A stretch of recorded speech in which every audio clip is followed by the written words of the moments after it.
Bloomberg Audio Studios. Podcasts, radio, news. You're listening to the Bloomberg Balance of Power podcast. Catch us live weekdays at noon Eastern on Apple CarPlay and Android Auto with the Bloomberg Business app. Listen on demand wherever you get your podcasts or watch us live on YouTube. Friday edition of Balance of Power here on Bloomberg Radio, on the satellite radio, and on YouTube. You know the drill. Search Bloomberg Business News Live. We'll meet you here in the studio as soon as you log in. With a lot to talk about here, guess it could be a newsy weekend on this Friday the 13th. We hope for a lucky deal here to emerge this weekend. House and Senate leaders, they say they're coming close to a stopgap that'll bring us into either February or March. Sarah Chamberlain last evening, interesting, saying this is looking a little more like February. The question is what we will get for disaster relief funding, and that appears to be the reason why we don't have a deal yet. Could be beginning of next week. They'll kick the can, and then we'll have a big fight early next year. But I have a lot of things, including this, that I want to talk about with Terry Haines. We're at a very important inflection moment right now. And the latest note from Terry, he's a poet, this is why we like to have him on, refers to the bonfire of the regulatory vanities that's taking place here as part of the transition that we talk about every day.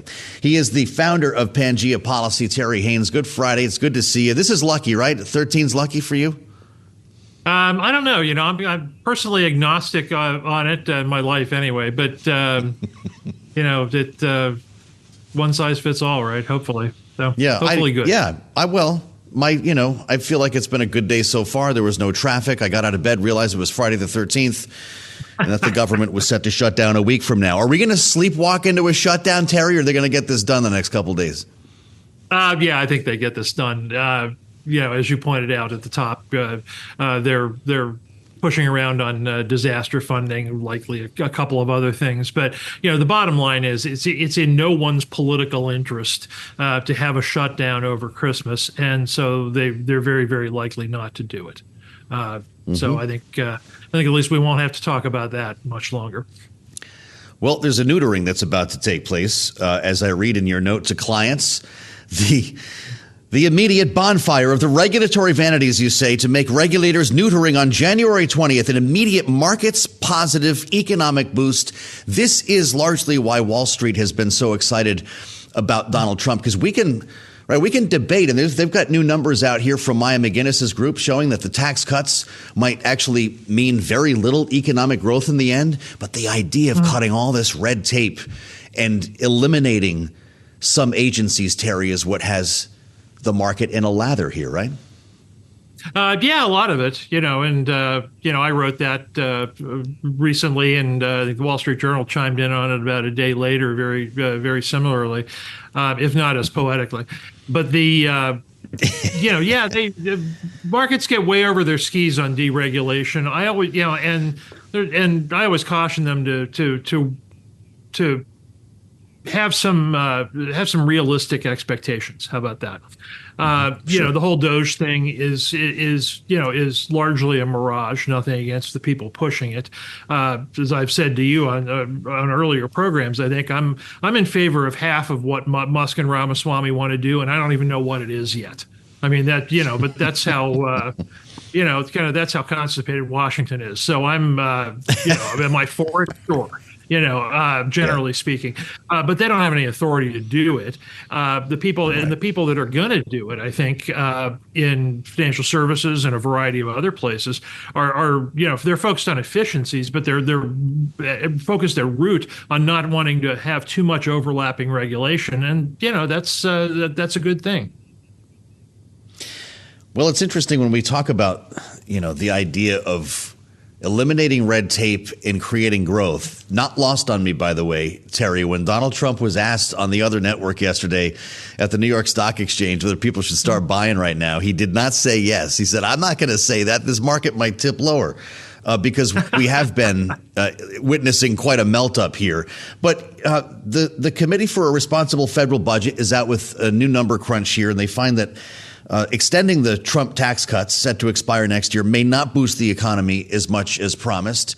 You already indicated the markets may be over their skis a little bit here. What does that mean come the middle of 2025 if the market keeps rocking here in a new Trump administration?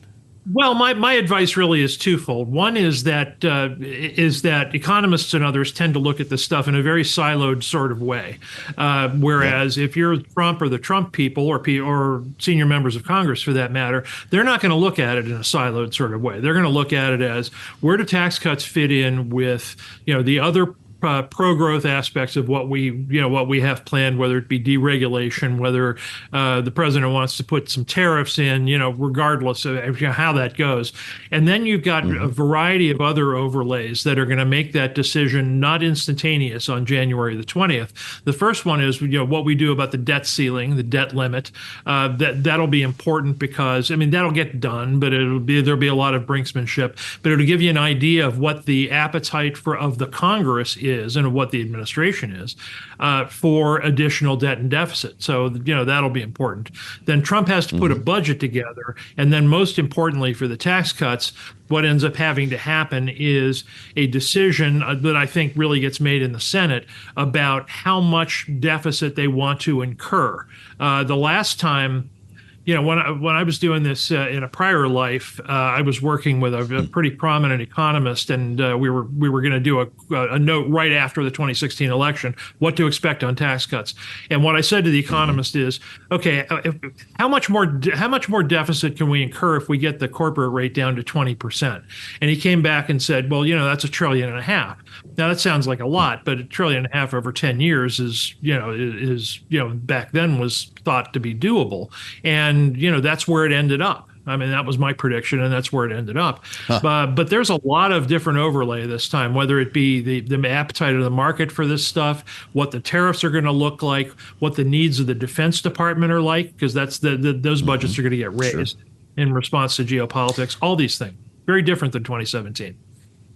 Yeah, we could see our first $1 trillion defense budget, I suspect, in the year ahead if we can actually get to regular order here. You talk about the House, the way Congress might get along with this whole Trump approach when it comes to economic issues. We have a new chair of the House Financial Services Committee. It's French Hill, who, of course, our viewers and listeners know quite well from a long conversation that the congressman has been having with this network. It's been brought to my attention. I always learn something new about Terry Haines. Every time you come on, Terry, you basically invented the Financial Services Committee. And I wonder, with your long view and it's relatively recent history, what you think French Hill brings to that panel. You've got kind of a Reagan-era Republican here who's going to be interfacing with a Trump White House. The really important thing to know about Mr. Hill, I think, is that he's really the first one since my old boss, Congressman Mike Oxley, who really focused on immediate impact to and on markets. What ends up happening in Washington so much, as you well know, is that, regulators and Congress alike get kind of caught up in regulatory capture issues. Everybody dithers around about regulation and whatnot. And few people really start where the beginning should be, which is focusing on the economic impacts. And I think that's really what you get out of that's really fundamentally, I think, what you get out of Hill. It's been touted a lot that his private sector experience in a bank helped him get the chairmanship. I'm sure that's true, but where I think he's going to excel and really differentiate himself is he's really going to focus on market impacts as well as just the kind of the regulatory overkill. And that's important, and that's a big positive. And and kudos to you and others on this network for having the foresight to see that that he should be talked with quite a lot, and now you've got a window into his thought process that nobody else really has. Does it tell us, realizing he's sensitive to markets, just in our final moment here, that Steve Scalise doesn't necessarily have the last word on everything in the U.S. House? The steering committee is the steering committee is very, very important, and you have to balance regional aspirations, and you have to balance the aspirations for the committee. What I saw from the steering committee in Picking Hill really is they want to return that committee, the Financial Services Committee, to real prominence, and so that's good news for the industry too. Fascinating. Well, we thank Terry Haines for the House Financial Services Committee. How about that? He also, of course, founded Pangaea Policy, from where he talks to us right now. Terry, great to see you. Happy Friday. Have a great weekend. Another frequent voice here for a good reason on Bloomberg.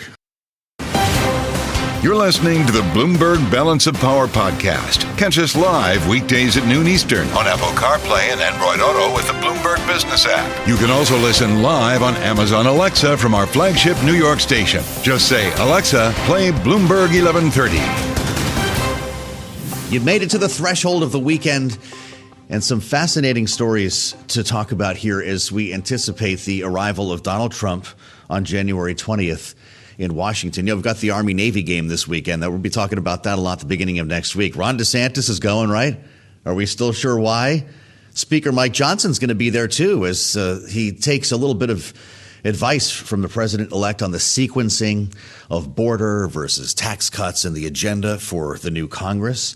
But I'll tell you what, high tech is not waiting around either. The list of names making pilgrimage to Mar-a-Lago, meeting Donald Trump at events, investing in his inaugural, is really starting to add up. We learned just yesterday Jeff Bezos will be meeting with Donald Trump next week. I see here now Google CEO Sundar Pichai is scheduled for a sit-down on Thursday. Of course, the big thing at the NYSE yesterday, the Person of the Year, Time magazine, owned by the CEO of Salesforce, Mark Benioff. You might not have known this, but there's a lot more where this came from. Enter Mark Zuckerberg, right? Donating $1 million. Sam Altman, another $1 million.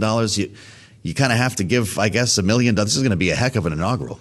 So we thought we would have a conversation here with a couple of people right in the middle of this story. One of them pretty often from this program, Mike Shepard, who here in Washington covers the intersection of technology and politics. We're also joined by Max Chafkin, Bloomberg Business Week columnist. And gentlemen, it's great to see you both.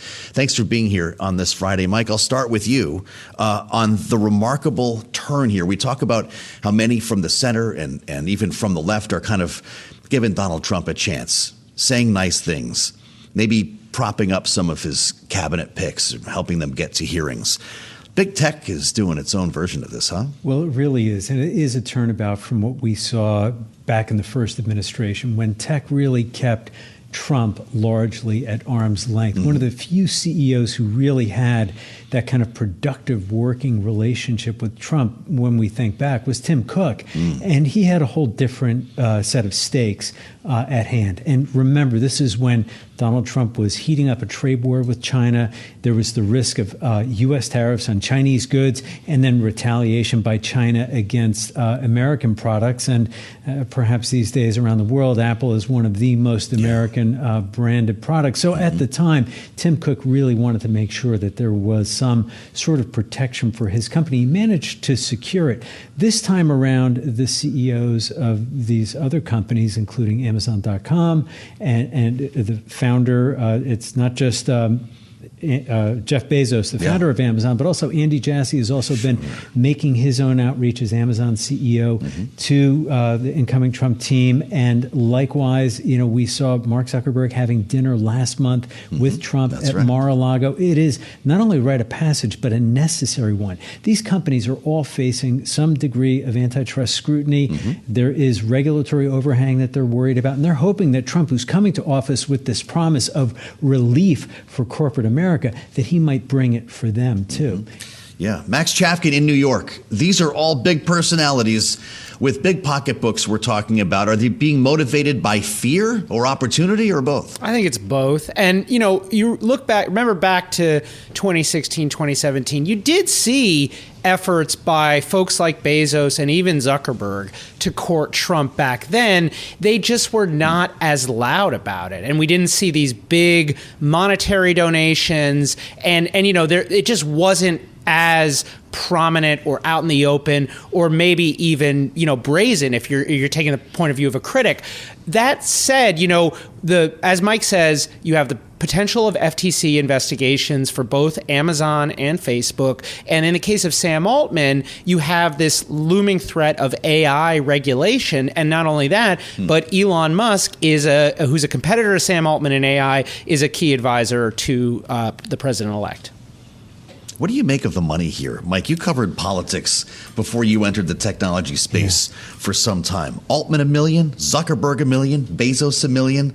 Tell our audience where this money's going. Well, this is not unusual to see big companies making donations and contributions to the inaugural efforts, the inaugural committees. This is something we've seen over the years. That might sound weird to people, though. This isn't a campaign they're donating to. Right. Is this money for parties? It is to the event. It's for the parties. It's to help the extravaganza that we're going to see in just a matter of weeks. If you think about it, in about a month from now, we're going to be really in the thick of it. And that helps to defray some of the costs and maybe add a little bit of the pomp and circumstance, too. And what's interesting on the tech side is just how much, and as Max was saying, how open they are about it and how much they have just hopped aboard this bandwagon of corporate support for an otherwise political event that other industries have more or less been hip to. But tech has always been a little bit more arm's length about it, not so much anymore. You mentioned the potential, I don't know if I should call them conflicts of interest here, Max. I mean, Elon Musk has his own version, actually running a government contractor in SpaceX and some of his business dealings with the federal government. But when, a lot of people see stories like this and I thought we were going to drain the swamp. You're given $1 million for good treatment once the president-elect takes office, aren't you? I mean, this tension, we saw this tension during the last Trump presidency, and it's going to be there this time. I think from the point of view of Trump and his supporters, the swamp is government workers, right? It's not, and government agencies. It's not necessarily billionaires who are trying to donate money in the hopes of influencing policy. That said, of course, the left, I mean, they are already talking about this. This is going to be a huge issue. And just to underline something that sort of came up earlier, it's not just that Mark Zuckerberg is threatened with an FTC inquiry. Trump was on the campaign trail saying he was going to throw Mark Zuckerberg in jail. And obviously that sounds like rhetoric, right? Especially coming from someone like Trump. But it really does just show that these guys feel, under threat, under serious threat to their businesses. And then there's also the sense that Trump is more flexible, maybe more flexible than Biden or Harris would have been if she had been elected, in terms of being willing to sort of listen to the business world and make policy that they're going to be happy about. Yeah. So, gosh, if this is stay out of jail money for Mark Zuckerberg, is it also take care of TikTok for me, Mark Zuckerberg? Take care of TikTok and take care of other issues, too. Where's Trump on TikTok now? We've heard from both. We don't really know what his opinion is as of 5 minutes ago. Right. We do know from the campaign that he had actually reversed his position and says he no longer thinks that a ban of the app is justified. But remember, his worry was that would help Zuckerberg. Now they're hanging out. So now how does that change? And and it will be fascinating to see once we get a final outcome in court on TikTok where he falls and whether the whole Zuckerberg relationship question pivots him in a different direction. Sure. I wanted to touch on one point that Max was making earlier, and that is just about how they feel the need to perhaps avoid any possible retribution by Trump or his, the people he's designating for some of these big agencies, including the FBI.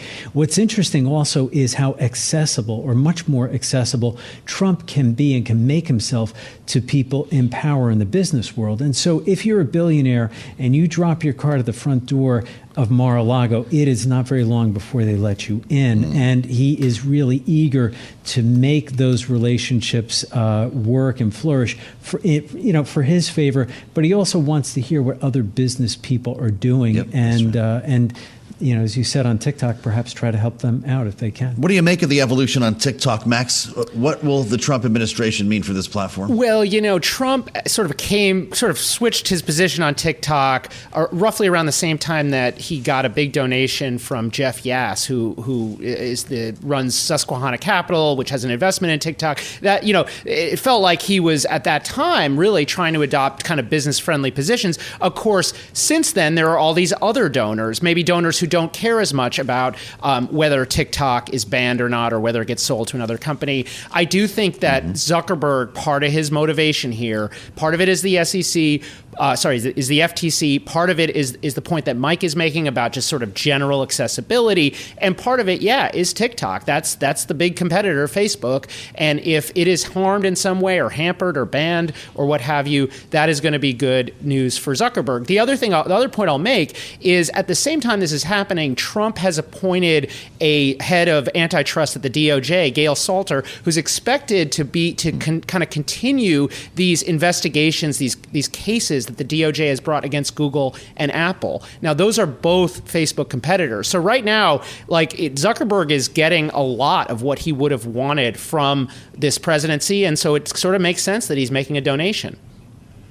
Can you imagine in our last minute here, and I think you can, in the early stages of the Trump administration, a big event in the auditorium in the executive office building across the driveway from the White House with all of these characters around a round table with Donald Trump? Very easily. It's the kind of event he liked to convene during his first term, and I would easily see that taking place. They all want to be on good terms with each other, it sounds like.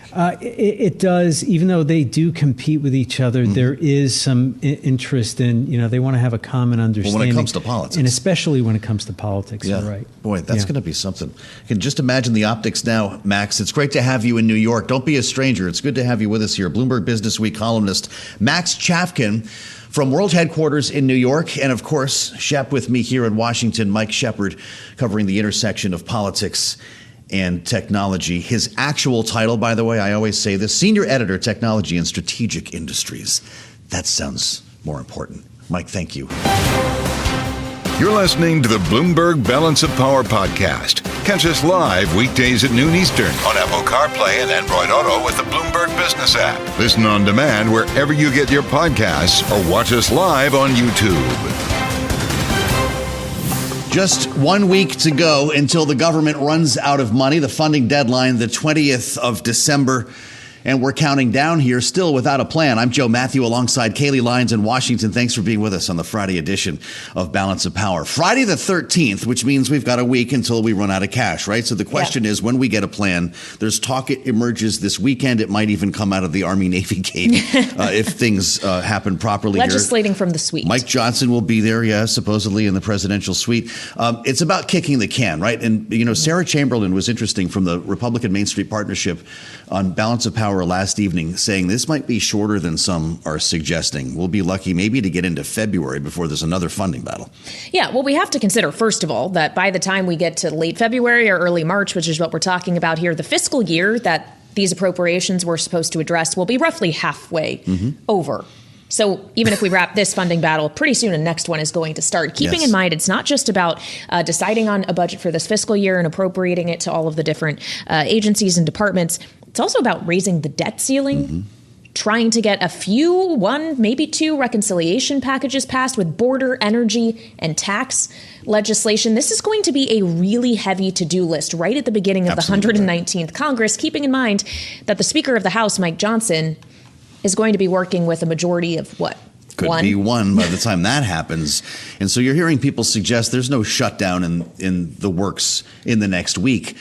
But in the first quarter of next year is when we could really be running into some trouble. Yeah, so let's get into this now with Rick Davis and Jeanne Zaino, our signature political panel. Rick, of course, Republican strategist and partner at Stone Court Capital. Jeanne, a Democratic strategist and senior democracy fellow at the Center for the Study of the Presidency and Congress. Rick, we talk all the time, multiple times a year, about doing this song and dance all over again. We know the can is just going to get kicked down the road. They are choosing, though, to kick it down the road to March, Well, it will be maybe 2 months after Donald Trump takes office, with a lot he wants to accomplish in those first 100 days. So how problematic is this particular kicking of the can going to be ultimately for the Republican majorities in Congress and the president? I don't think it's going to be that big an issue on March 14th or whenever the new CR will expire, primarily because it's really in your rear view mirror at that point. As you pointed out, Kailey, that's 6 months down the road in a fiscal year that hadn't had a budget approved yet. So it is a little silly. But the reality is that most of the effort in Congress by then will be focused on the next funding year's budget, and all the appropriations activity, all the authorizing will be for the 2026 budget. And so I do know that we've got more intensity in the Senate lined up. We've been talking all week about the 5-day work week in the United States Senate to really get things moving there. And I think that'll be matched to some degree by House tempo. And we've all been talking about the close margins of victory in the House and the Senate with Republicans in charge, and how much more complicated that'll make getting things passed. So that being said, yeah, I think as soon as they sign this CR, before they get out before Christmas, that puts it in the rearview mirror. That buys you, as you point out, 3 months. And all of a sudden, you're focused on an entirely different set of numbers, new top lines. And I think it makes the reconciliation on 2024, 25 really not that much more difficult. Jeanne, some of the delay in crafting a short-term solution here has been the request for disaster aid following the hurricanes that blew through the Southeast. Reporting now suggests tens of billions of dollars in disaster aid will be included. The White House had asked for almost $100 billion. Knowing these are a lot of red states we're talking about here, when you're looking at North Carolina, Tennessee, Florida, and so forth, why the fight over the money? Yeah, I think it's indicative of the fact that you do have a split in the House, where you have obviously people who certainly, most representatives, if not all, want to fund these emergencies, but there's an awful lot of concern about the spending levels and the debt and deficit. And since it's a Friday, I got to disagree with Rick there.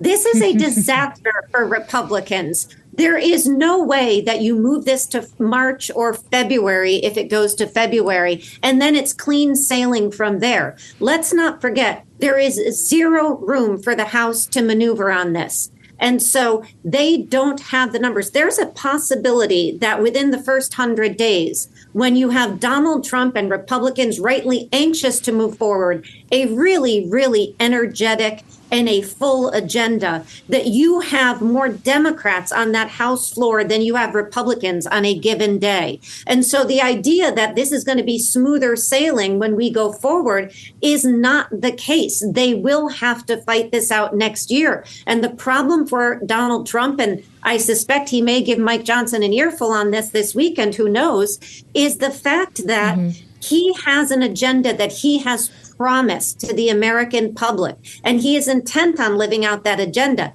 And you can bet if it doesn't get through, he's going to point the finger at Republicans in leadership for not pushing it through, because Democrats cannot be blamed, because Republicans by January own Washington, D.C. Well, to that exact point, Jeanne, we have seen Democrats in this 118th Congress be the votes in the House to actually get a lot of things over the finish line, but they have been doing so knowing that the Senate and the White House were controlled by Democrats. That's not going to be the case now. So I do wonder if you think the Democrats are really going to play ball here at all, at least in the early days of the Trump administration. Well, there's still some degree of distance between what's taking place in the January to March period and the midterms in November of 2026. Yeah, I think they absolutely will play ball, but playing ball means they will kick the ball and they will expect it to be kicked back. And so the question is, what are they going to get from Mike Johnson? Kailey, I had to give you a sports reference on a Friday. But what much appreciated. Army, Navy tomorrow. Go Navy. That's right. What are they going to get in return for their support? They are going to expect something. And just listening to Donald Trump yesterday on the stock exchange, corporate tax cuts down to 15%. Those are huge, huge numbers for corporations, the 10 largest in the country. How are they going to make that work? Where are these cuts going to come from in spending? Democrats are in a position to say, you can't cut things that we hold important. And that means Mike Johnson, if he wants their support, he's going to have to deal with them. This is a really tough position for Mike Johnson, who I think has the toughest job in D.C. coming in January. And we thought the 118th was tough. Yes, we did. But the interesting development there is that Mike Johnson appears to be here to stay. Rick Davis, that's changed a lot in the last 6 months or so, when obviously there was a little bit more concern about the veracity of the speaker following Mike Johnson's short tenure here. But he's really turned himself into a figure in the House in terms of a fundraiser and an organizer. Will that be challenged by having a majority of one?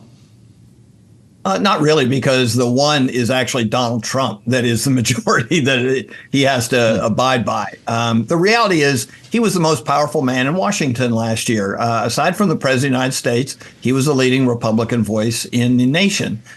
He was the Speaker of the House, and nobody else had that kind of power. Now, we are a hierarchical party. Republicans salute when the president is a Republican, and that's what's going to happen in the House of Representatives. You can't bake the cake the same ingredients that you had last year. This year, it's going to be different. When Donald Trump says, I want this bill passed, you're going to have almost complete fealty from Republicans in the House and Senate to do that, at least in the first year or two. And so I really don't think that you can gloom and doom it the way it was for 2 years under the Biden administration, because, Mike Johnson, a very inexperienced legislator, thrust into the speakership without any high cover.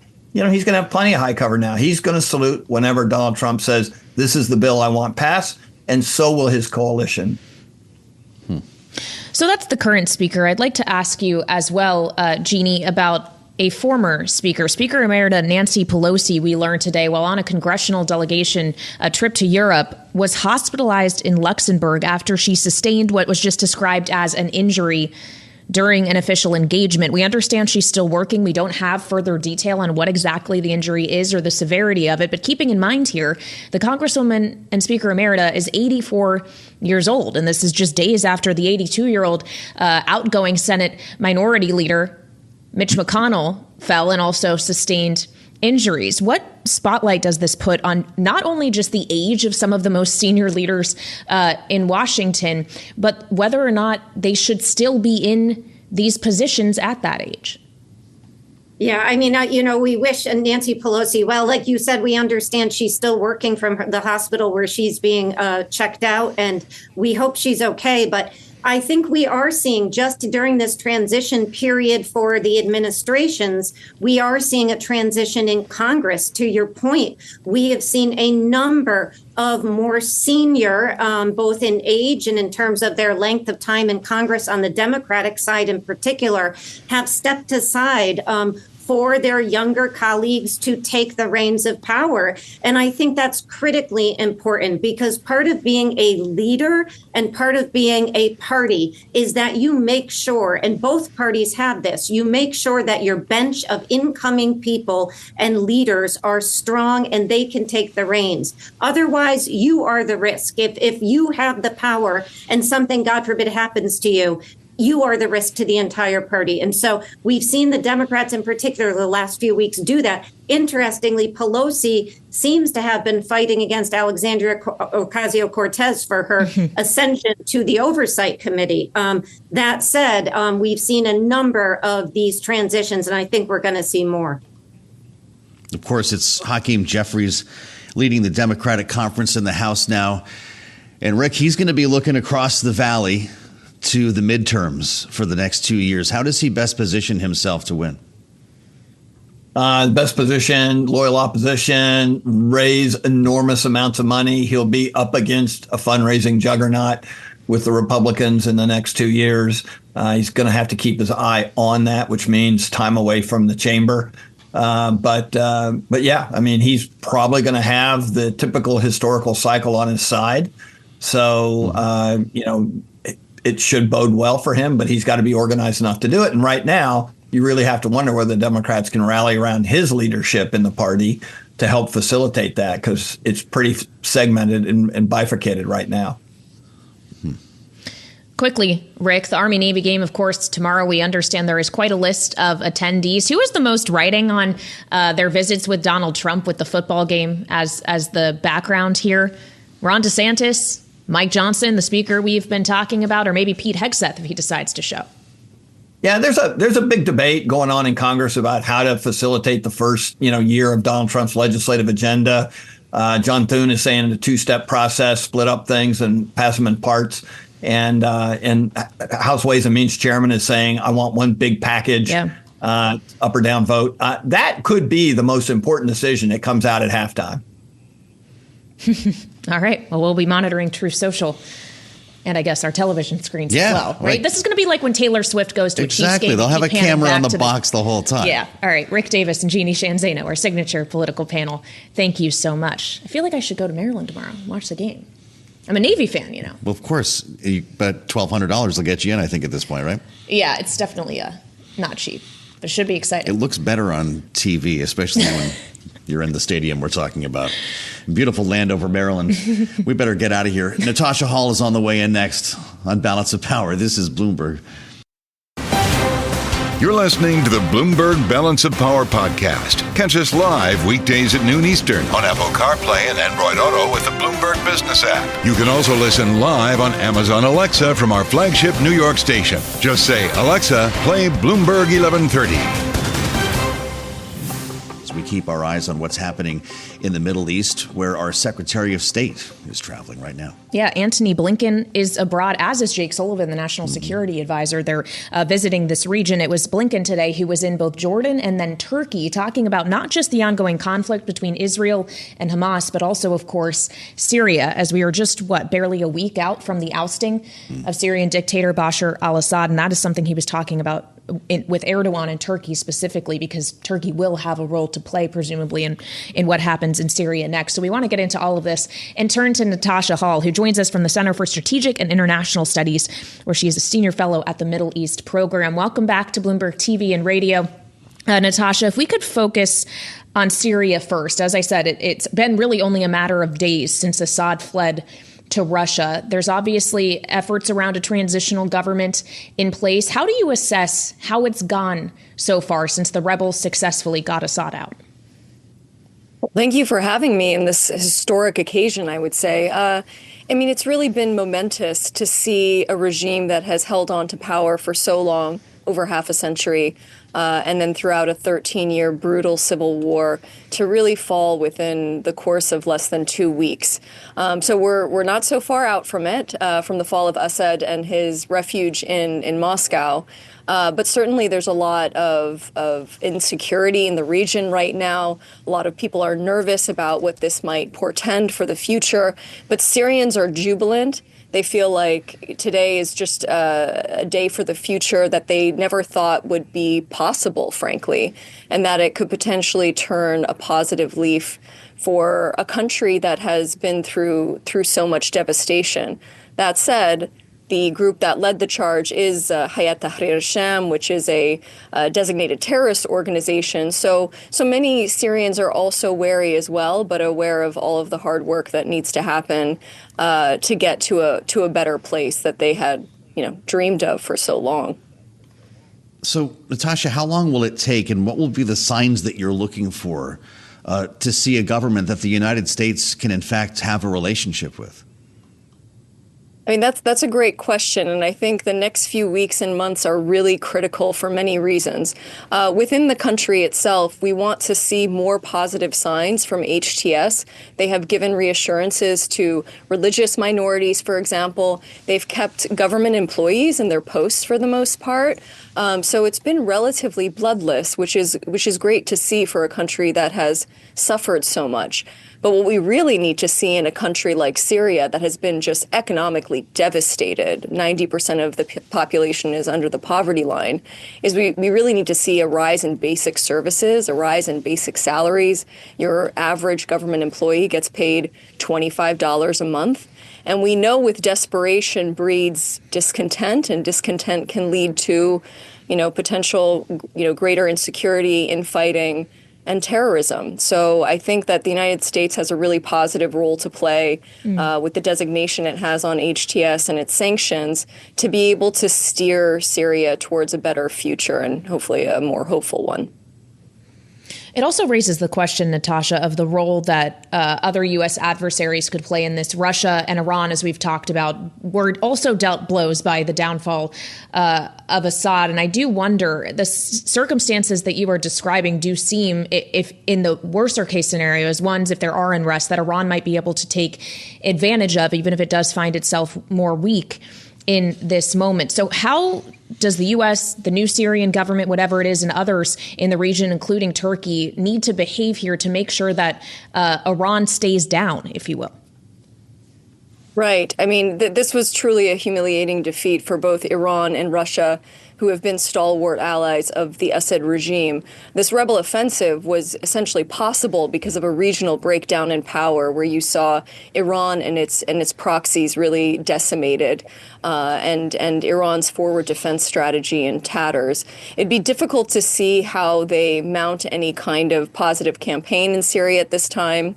That said, what we have seen in recent days was the Syrian Democratic Forces. This is the group that the U.S. backs, taking control of a really critical border crossing called Abu Kamal, which Syria shares with Iraq. This is a key part of the conduit of the sort of Shia crescent between Tehran and its proxy Hezbollah on the Mediterranean. And Syria is really key to that strategy and that arms shipment sort of corridor. So, I mean, if we see the U.S. troops, for example, pull out, as we've seen President-elect sort of allude to, saying that there's no U.S. interests in Syria, we could see the emergence of potential spoilers from Iran, but also ISIS as well.